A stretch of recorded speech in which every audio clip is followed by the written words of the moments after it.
deixem mitja dormida, desperta de seguida, cada dia al dematí, canta el Kiki. Kiki Ràpid, el podcast del Kikiriki.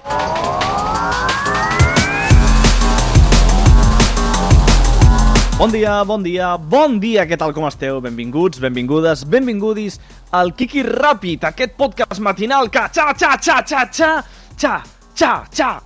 com si fos Finlàndia Eurovisió el 2023, saps? Comença i de cop i volta s'ha acabat i tampoc ha guanyat cap premi. No ha guanyat cap premi, potser perquè no està nominat a cap premi, sense cap mena de rancúnia, d'acord? Però deu ser l'únic podcast de Catalunya que no està nominat a cap premi, el Kiki Ràpid.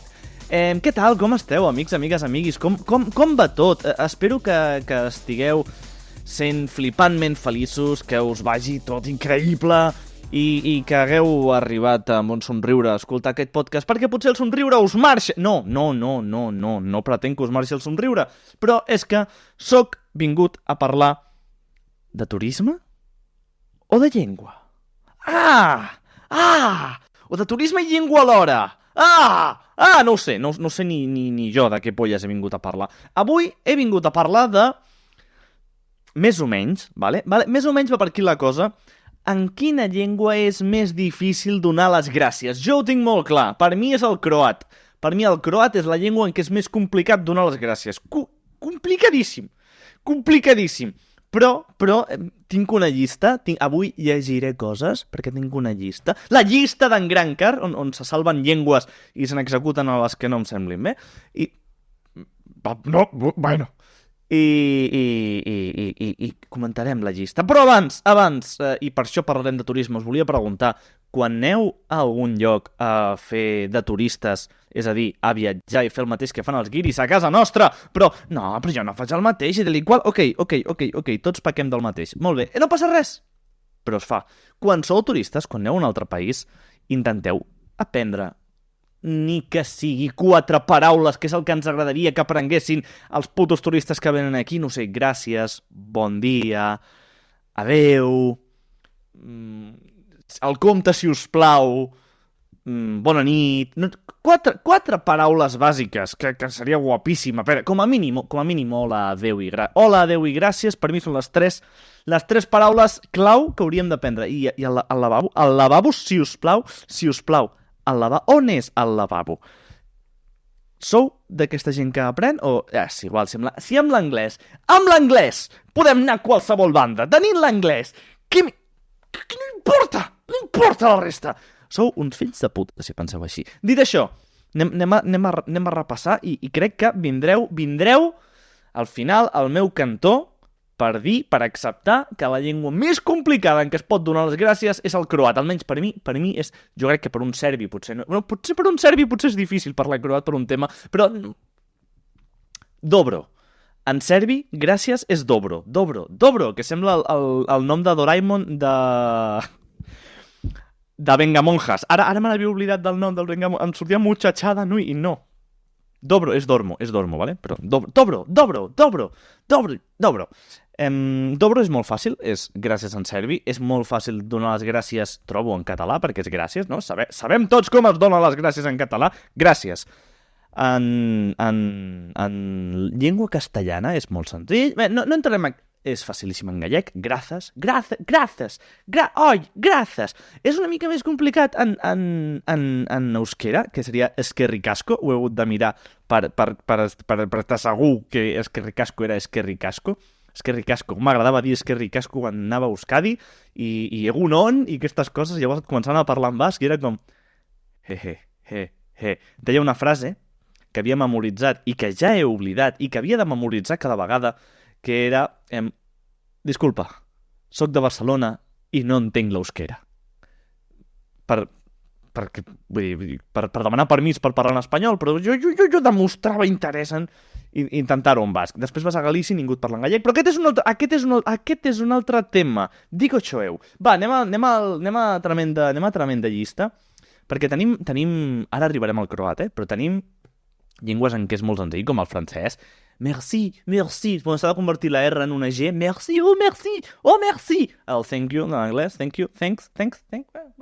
Grazie, obrigado, obrigado, perquè sembla que t'obriguin a fer una cosa. Danke. Trobo que thanks, thank you. I danke tenen un punt que s'assembla, és que tot parlen de tancs, que entraran per la diagonal algun dia.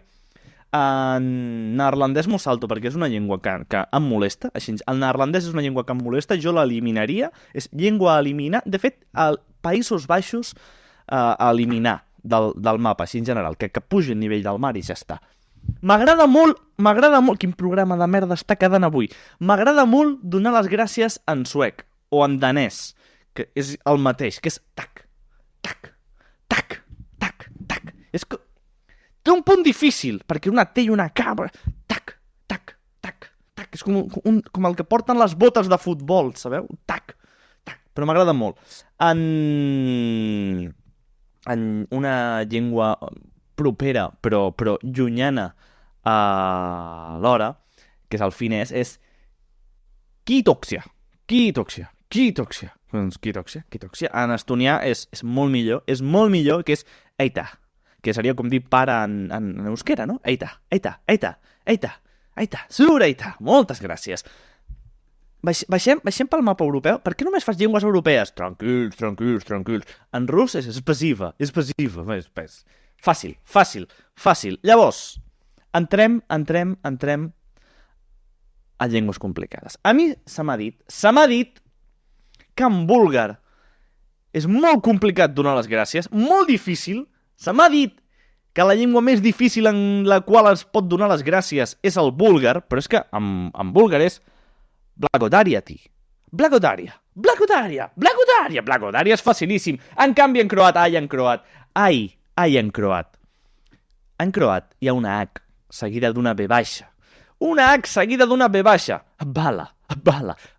Aquesta H a mi em posa molt nerviós. Bala. Com les ovelles, que balen. Bala. No, és bala, perquè això seria una altra cosa, en una altra llengua. Bala. Quan vaig anar a Croàcia i vaig donar les gràcies, em costava molt. Recordo preguntar-li a algú, ho estic dient bé? Bala, thank you. Alright? Yeah. Bala. Ho. Bala, no som en anglès a Croàcia. Aquest és un tema, però molts ànims. No em direu que no és complicat donar les gràcies en croat. Bala. De debò, em torna loco. I ho vaig passar molt malament perquè va ser un dels llocs on em costava moltíssim pronunciar gràcies. Per què? Doncs perquè sí, perquè crec fermament molt fort que cal aprendre a donar les gràcies, a dir hola i a dir adeu, bon dia, bona nit, allà on vas de viatge com a turista o com a treballador, però una mica. Un tema de puríssim respecte. En japonès és arigato. I d'altres llengües, doncs mira, tinc aquí la llista, però en realitat me la suda, perquè el que vull és que vingueu a la meva i accepteu que el croat és la llengua més complicada. Vosaltres feu això? Apreneu paraules quan aneu a l'estranger?